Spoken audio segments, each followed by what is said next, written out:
This is a day I've been looking forward to for 2.5 years.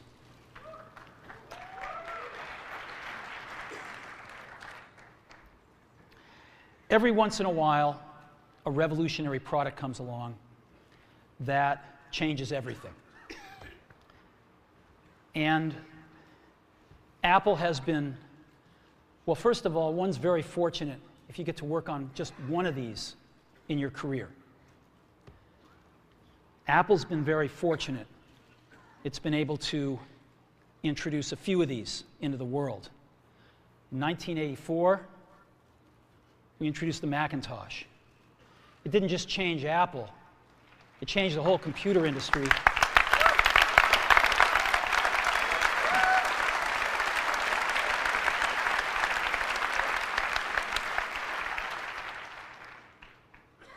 In 2001, we introduced the first iPod. And it didn't just change the way we all listen to music. It changed the entire music industry. Well, today, we're introducing 3 revolutionary products of this class. The first one is a widescreen iPod with touch controls.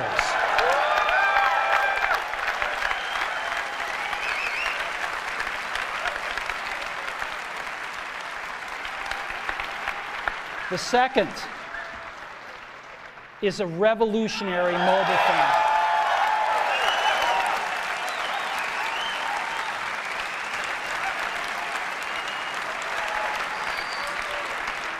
And the third is a breakthrough internet communications device.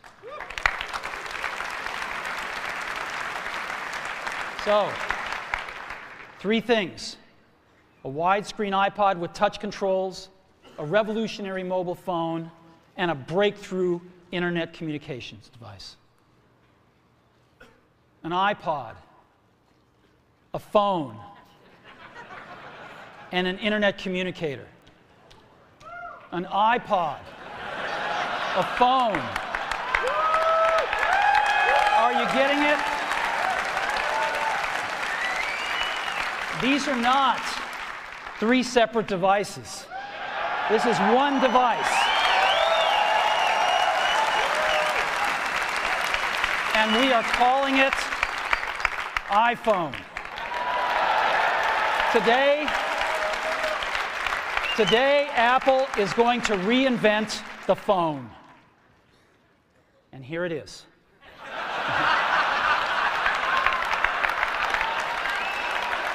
No. Actually, here it is, but we're going to leave it there for now. So, before we get into it, let me talk about a category of things. The most advanced phones are called smartphones, so they say.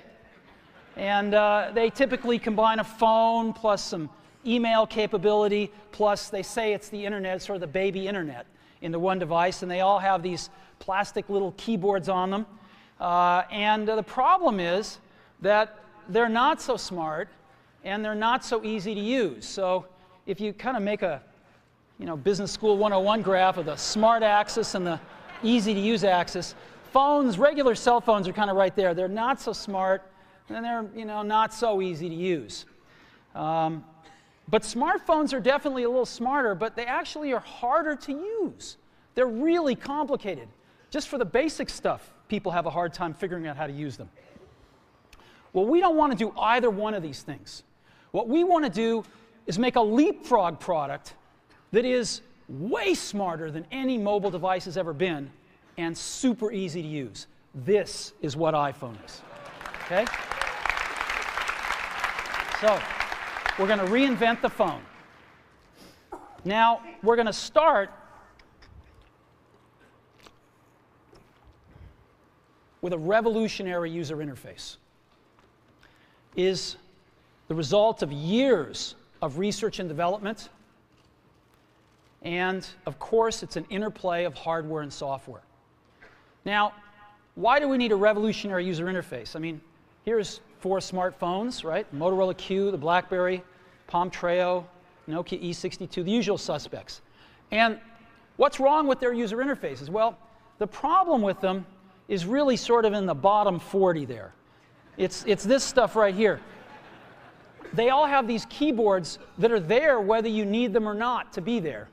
And they all have these control buttons that are fixed in plastic and are the same for every application. Well, every application wants a slightly different user interface, a slightly optimized set of buttons just for it. And what happens if you think of a great idea 6 months from now? You can't run around and add a button to these things. They're already shipped. So what do? It doesn't work because the buttons and the controls can't change. They can't change for each application, and they can't change down the road if you think of another great idea you want to add to this product. Well, how do you solve this? It turns out we have solved it. We solved it in computers 20 years ago.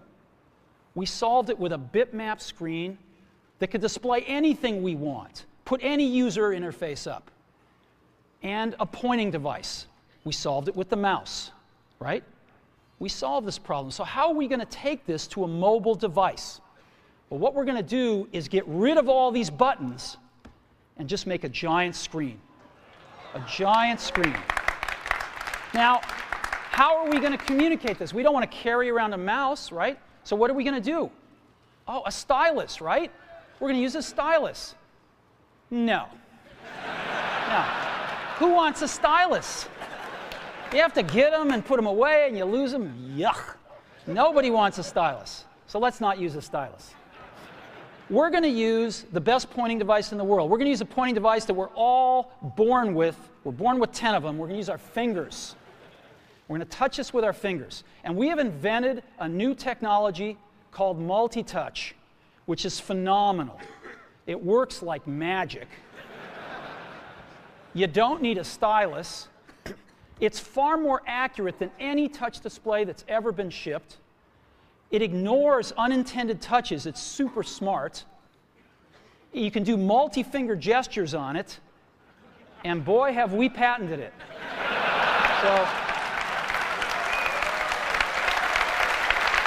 So, we've been very lucky to have brought a few revolutionary user interfaces to the market in our time. First was the mouse. The second was the click wheel. And now we're going to bring multi-touch to the market. And each of these revolutionary user interfaces has made possible a revolutionary product. The Mac, the iPod, and now the iPhone. So, a revolutionary user interface. We're going to build on top of that with software. Now, software on mobile phones is like baby software. It's not so powerful. And today, we're going to show you a software breakthrough. Software that's at least 5 years ahead of what's on any other phone. Now, how do we do this? Well, we start with a strong foundation. iPhone runs OS 10. Now,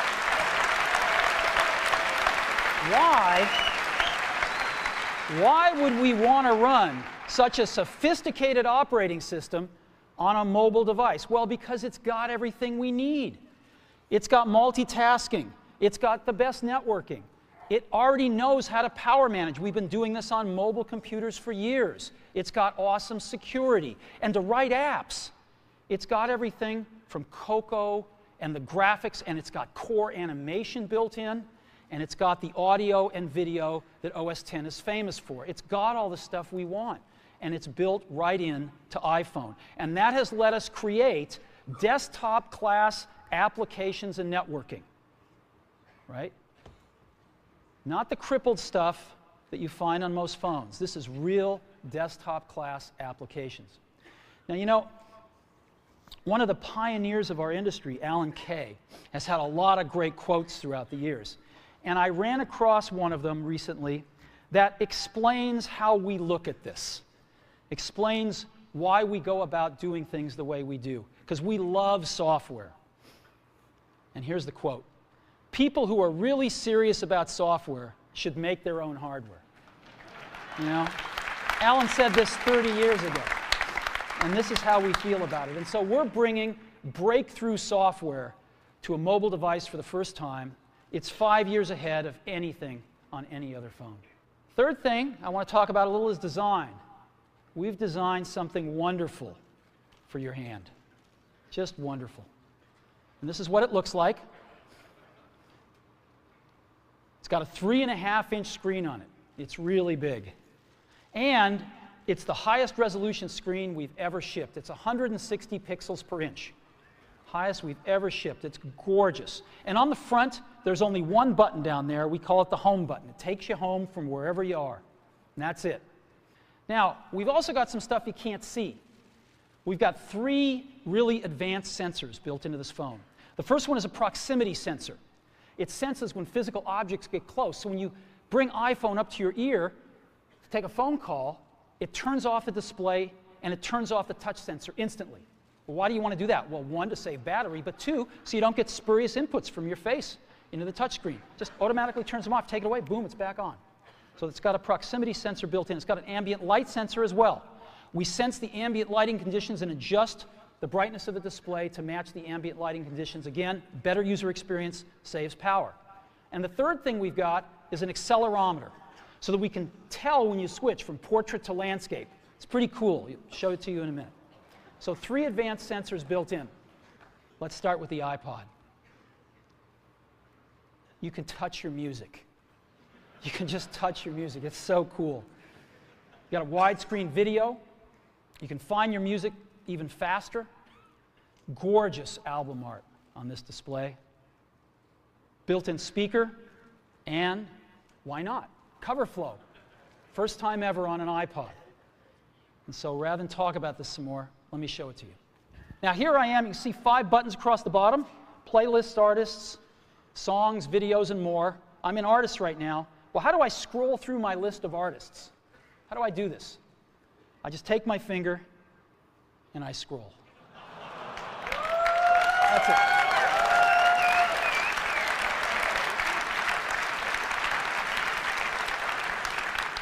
Isn't that cool? A little rubber banding up when I run off the edge.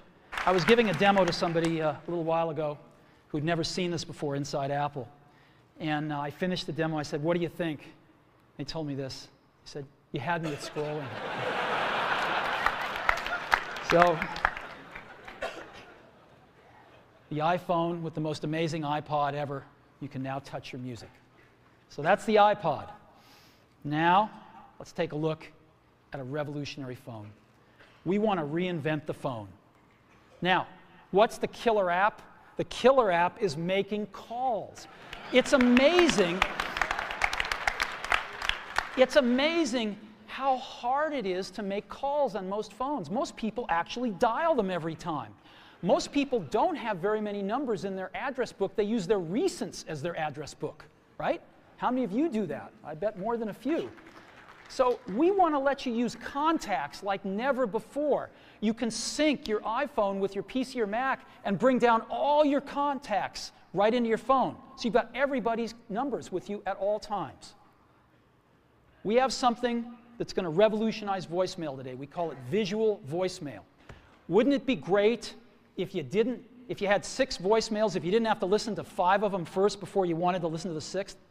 Wouldn't that be great if you had random access voicemail? Well, we've got it. Just like email, you can go directly to the voicemails that interest you. I could turn on a speakerphone like this if I wanted to. Hello, Steve. Hey, Johnny, how you doing? I'm good. How you doing? Well, it's been 2.5 years, and I can't tell you how thrilled I am to make the first public phone call with iPhone.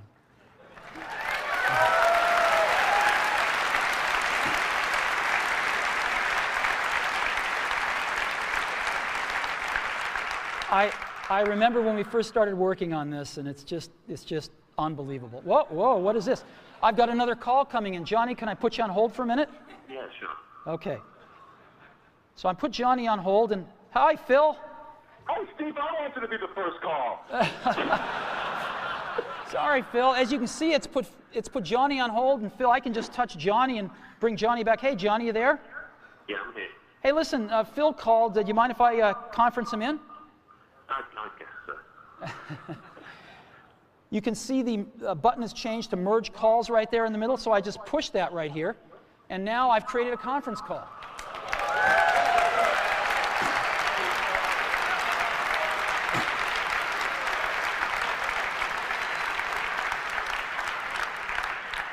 Johnny, you there?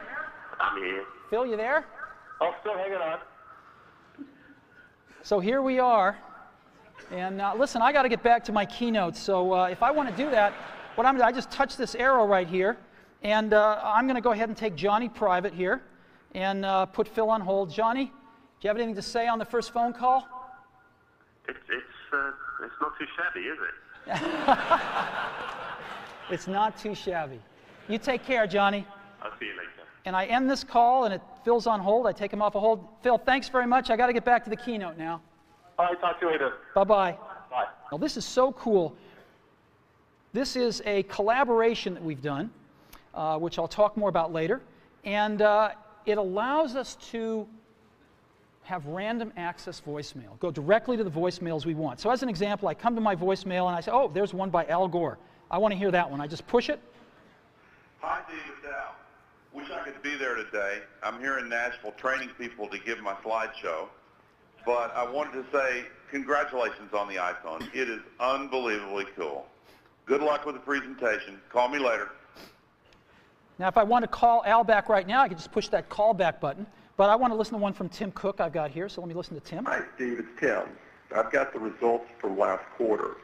Revenue was, I'll just wait and tell you when I see you in person. Good luck on the keynote. See you there. Isn't this awesome? And the other thing I can do is I can take any of these pictures and I can make them bigger. And so let me go ahead and get the camera back up. Yeah, there it is right there. I can just take my fingers and we call it the pinch. I can bring them closer together or move them further apart to make it bigger or smaller. And so I can just move them further apart and stretch the image. Isn't that cool? And move it around. Isn't that cool? Now, let's take a look at an internet communications device. It's part of iPhone. So what's this all about? Well, we've got some real breakthroughs here. We wanted the best web browser in the world on our phone, not a baby web browser or a WAP browser, a real web browser. And we picked the best one in the world, Safari. And we have Safari running on iPhone. It is the first fully usable HTML browser on a phone.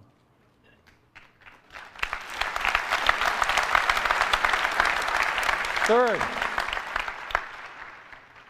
we have Google Maps. Maps, satellite images, directions, and traffic. This is unbelievable. Wait till you see it. And rather than just give you a WAP version of the New York Times, rather than give you this wrapped version all around, we're showing you the whole New York Times website, and there it is. And guess what I can do? I can just put this into landscape mode, and there it is right there. And I can scroll here if I want. Scroll up and down here. Boom, still loading it in. There we go.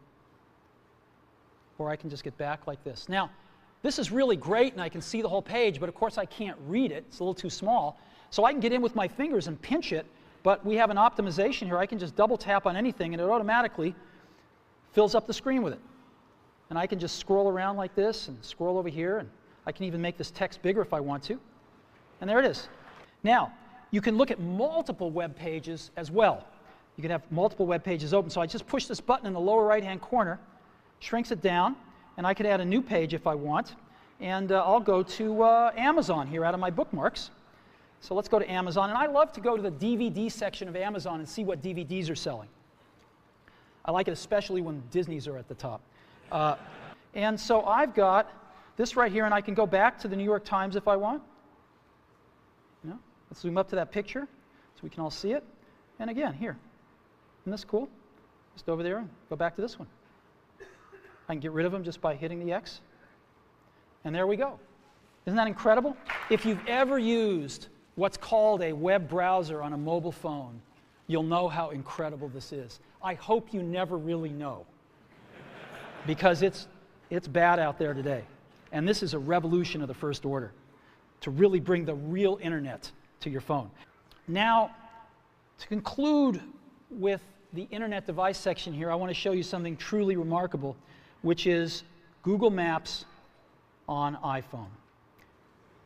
Starbucks. So I'm going to search for Starbucks, and sure enough, there's all the Starbucks.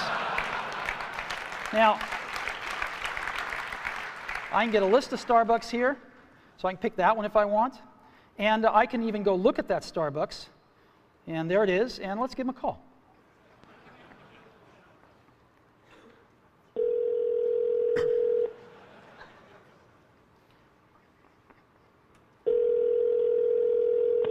Good morning, Starbucks in Hawaii. How can I help you? Yes, I'd like to order 4,000 lattes to go, please. No, just kidding. Wrong number. Thank you. Bye-bye. Okay.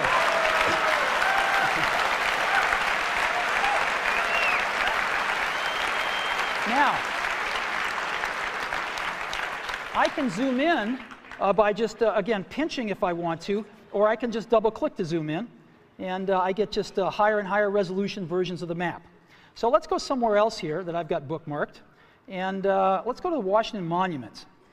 And so here's Washington, D.C., and I could just double tap, and I'm going in a little further here. Just double tapping in. And there's the Washington Monument there, and I'll double tap in again. And, but now I want to show you something else. Satellite images. So I just hit this button called Satellite down at the bottom, and it's going to replace the map with satellite images. There we go.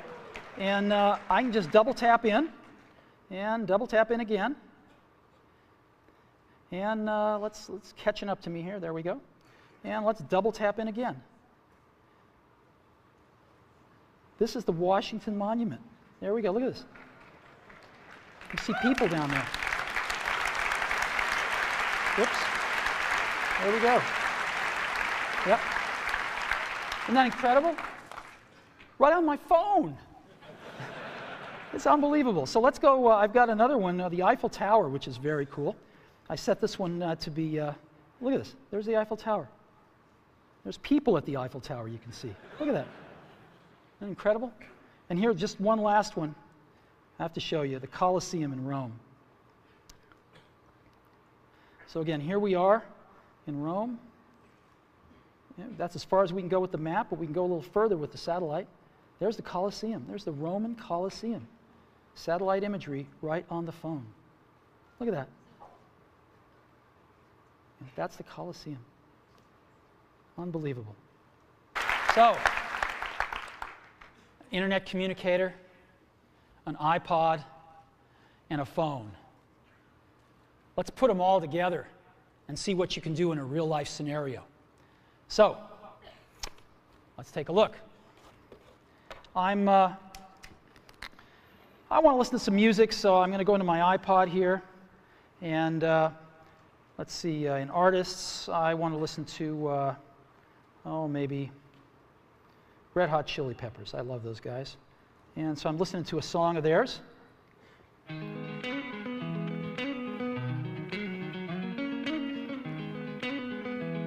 And let's see what happens when I get a phone call. Music fades out. Screen changes. I got a phone call coming in. So I can ignore it, but I think I'm going to answer it. So I'll answer it. Howdy. Hi, Phil. Now it knows who Phil is because he's in my address book, so it puts his little picture up here and everything up there. And hi, Phil. Listen, I'm kind of busy right now. What can I do for you? Oh, I was hoping you were done because there's a photo that you had of Hawaii. I was kind of hoping you could send it to me, and I could use that as my wallpaper. Okay, hold on just a sec. So I push the home button here, down at the bottom, and I go home right here. And I'm still on the call. You can see the phone thing flashing right there on the lower left. And I go into Photos, and now I'm in Photos. And again, you can see the bar across the top, the green bar. I can just touch that to return to the call. And Phil wants a photo that he wanted to use it for his screensaver. It was one of the ones that was taken in Hawaii. I think it was this one. Yep, there it is. So you want me to mail this to you, Phil? Oh, that'd be great. All right, so I just go down here and push this button, and rather than use it as wallpaper, I'm going to email it. And so watch what happens now. It shrinks it a little bit, and then a compose window will come up right behind it. There we go. And I will just tap in the to field and send this to Phil here. Phil Schiller, there we go. And the email's there. Yep, it's there. And I'm just going to send it. Hey, Phil, that should be on its way right now. Okay, thanks. Yep. Anything else? Yeah, I was kind of hoping if you're done soon that we could not only get some dinner, but maybe catch a movie tonight. Is there anything you want to see? Let me go check it out. I've got, I think I've got Fandango on my bookmarks here. And yes, I do. Let's go to Fandango. Figure out what movies are playing. Just friends. There's nothing personal here. Yeah. Gotta go catch a movie. Don't want to read too much into it. Okay, here's Fandango. Let's just double tap, and here's the movies playing. Yep. How about we go see Night at the Museum? I haven't seen that yet. Oh, I haven't either. That'd be great. Great. All righty. Hey, take care, Phil. Now, what I'm going to do is, to go back to my call, I just touch the top here, and I'm back at my call, and I'm just going to go ahead and end the call. And what happens now? Back in my music.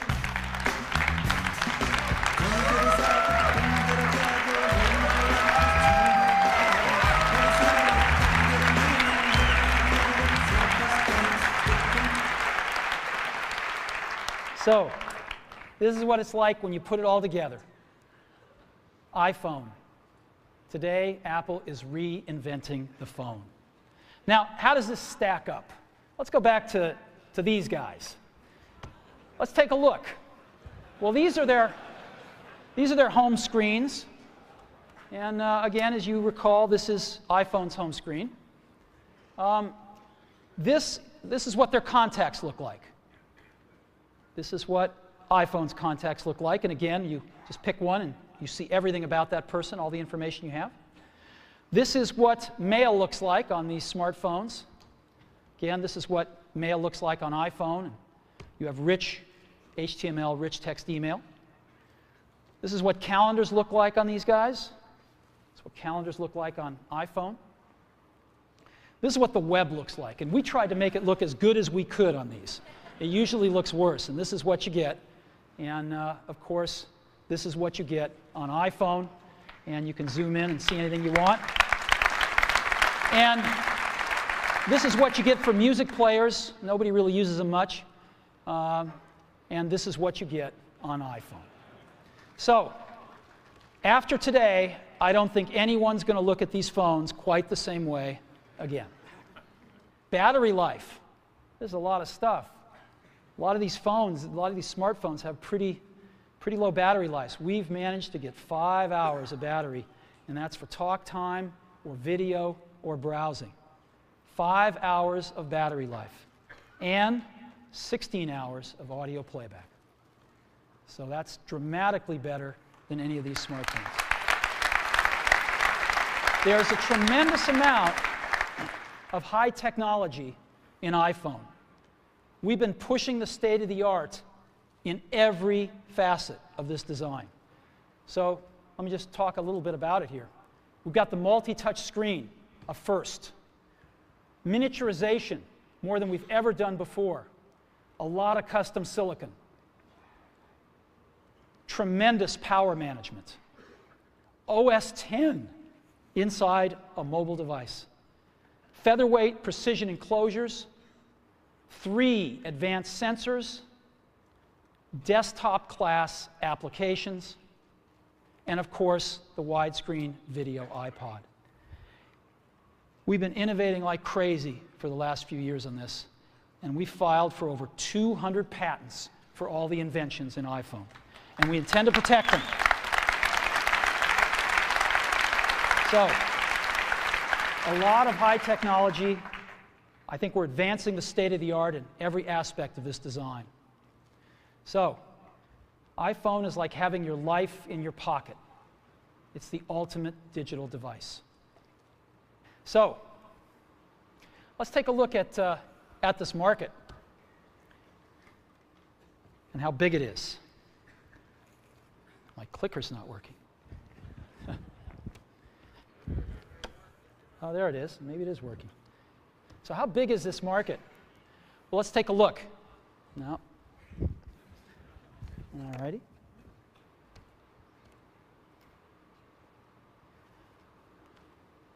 Clicker is not working. All right. They're scrambling backstage right now.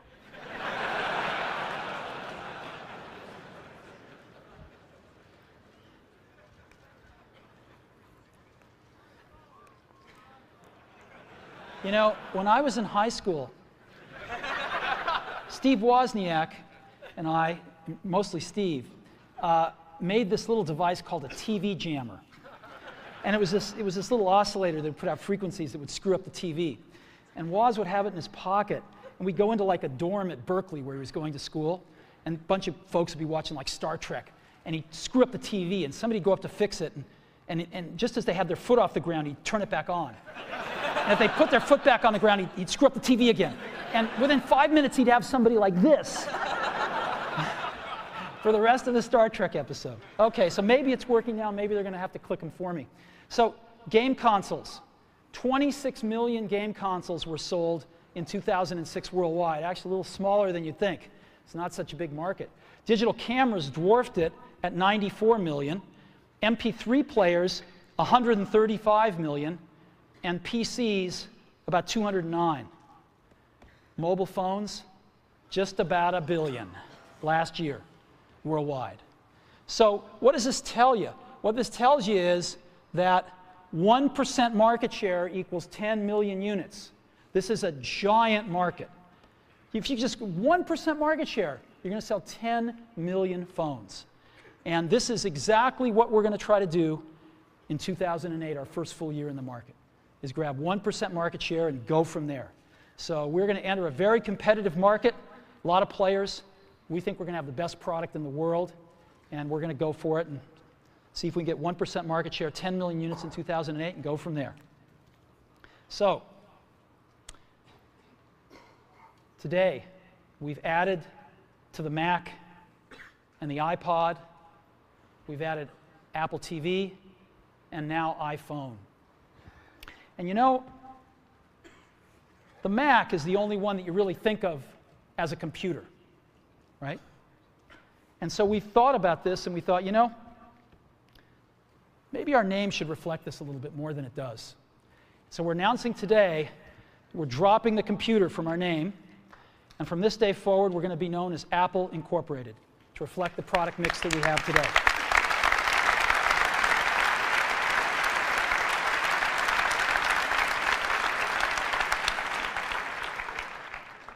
You know, I didn't sleep a wink last night, and I was so excited about today because we've been so lucky at Apple. We've had some real revolutionary products. The Mac in 1984 is an experience that those of us that were there will never forget, and I don't think the world will forget it either. The iPod in 2001 changed everything about music, and we're going to do it again with the iPhone in 2007. And we're very excited about this. And you know, there's an old Wayne Gretzky quote that I love. I skate to where the puck is going to be, not where it has been. And we've always tried to do that at Apple, since the very, very beginning. And we always will.